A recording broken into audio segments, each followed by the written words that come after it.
हातकणंगले मतदारसंघ आणि इचलकरंजी शहरात सध्या कोणत्याही निवडणूक अधिकृतपणे जाहीर झाल्या नसतानाही शिवसेनेने मोठ्या प्रमाणावर संघटनात्मक तयारी सुरू केली आहे।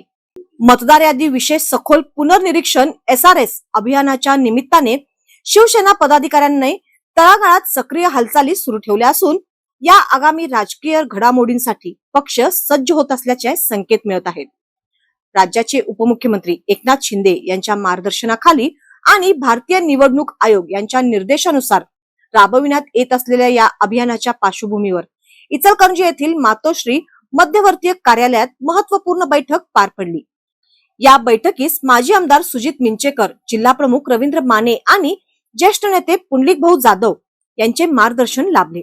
बैठकीत इचलकरंजी शहर व हातकणंगले मतदारसंघातील BLO नेमणूक यांच्यासोबत समन्वय आणि बूथ स्तरावरील अचूक नियोजनावर विशेष भर दिला आहे। प्रत्येक गाव, प्रभाग आणि मतदान केंद्र स्तरावर मतदारांची नोंद अचूक करण्यासाठी सूक्ष्म पातळीवर काम करण्याच्या सूचना देण्यात आल्या आहेत। विशेष म्हणजे निवडणूक अद्याप जाहीर नसतानाही ही तयारी सुरू असल्याने शिवसेना पक्ष धोरणात्मक निवडणुकीच्या दृष्टीने पुढील नियोजन करत असल्याचे स्पष्ट होत आहे। मतदार यादी पुनर्निरीक्षणाच्या माध्यमातून प्रत्येक घरापर्यंत पोहोचून संघटना अधिक बळकट करण्याचा प्रयत्न केला जात आहे। यावेळी बोलताना जिल्हा प्रमुख रवींद्र माने यांनी हे अभियान केवळ प्रशासकीय प्रक्रिया नसून संघटन मजबूत करण्याची संधी आहे।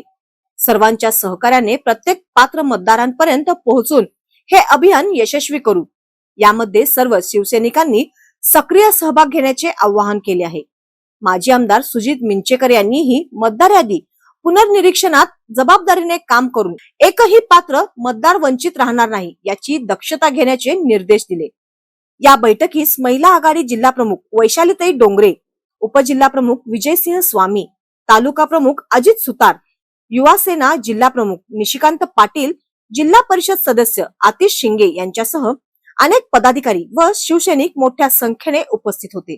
एकूणच निवडणुका जाहीर होण्याआधीच सुरू झालेली ही मोर्चे बांधणी शिवसेनेच्या पुढील राजकीय रणनीतीची झलक देणारी ठरत आहे।